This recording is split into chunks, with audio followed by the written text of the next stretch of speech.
बच्चों, आज हम लोग इंग्लिश ग्रामर का टॉपिक कर रहे हैं जिसमें हम लोग सब्जेक्ट, प्रेडिकेट और ऑब्जेक्ट के बारे में जानेंगे कि सब्जेक्ट, प्रेडिकेट और ऑब्जेक्ट जो है वो सेंटेंस में हम कैसे यूज़ करते हैं। तो जैसे कि हमें पता है सेंटेंस को हम मेनली 2 पार्ट्स में डिवाइड करते हैं। First one is subject and the second one is predicate. अब क्वेश्चन ये है कि सब्जेक्ट क्या है और प्रेडिकेट क्या है।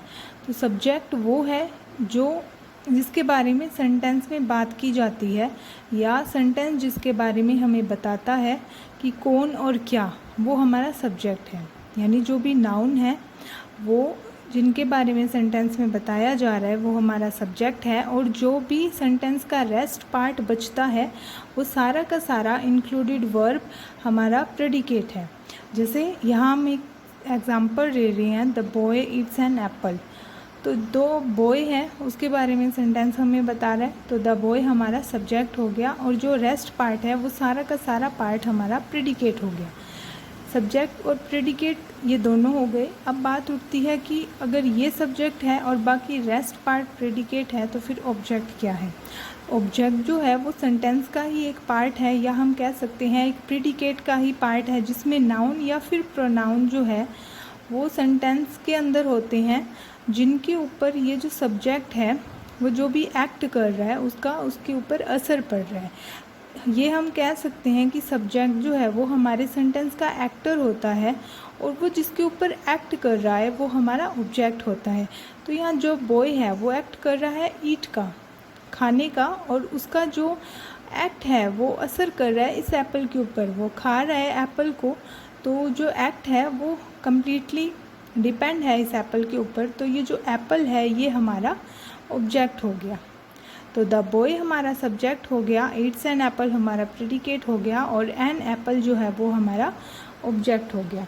इसी तरीके से हर सेंटेंस के अंदर ऑब्जेक्ट हो, ये कोई ज़रूरी नहीं। हर सेंटेंस में सब्जेक्ट और प्रेडिकेट तो होंगे पर ऑब्जेक्ट हो ये नेसेसरी नहीं। जैसे हम कुछ एग्जांपल्स ले रहे हैं जिनकी बाद हमें ये चीज़ समझ आ जाएगी।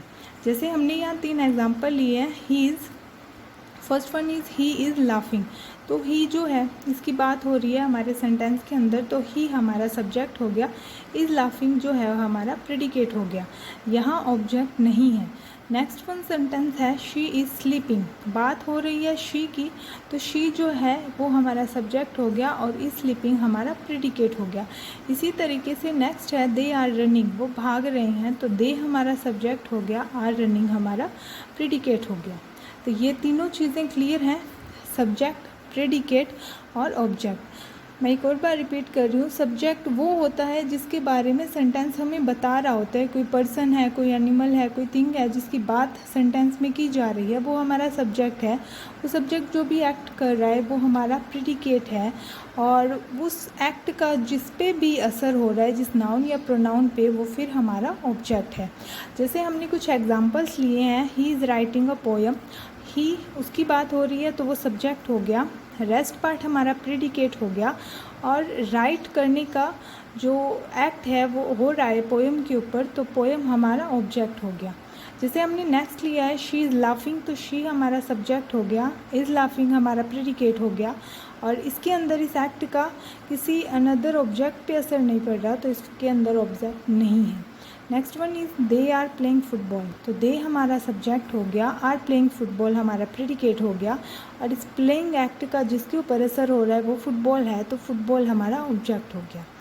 नेक्स्ट सेंटेंस है she is repairing her laptop, तो शी के बारे में बात हो रही है, हमारा सब्जेक्ट हो गया, रेस्ट पार्ट जो भी है हमारा प्रेडिकेट हो गया, और वो रिपेयर कर रही है लैपटॉप के, तो लैपटॉप जो है वो हमारा ऑब्जेक्ट हो गया। Thank you.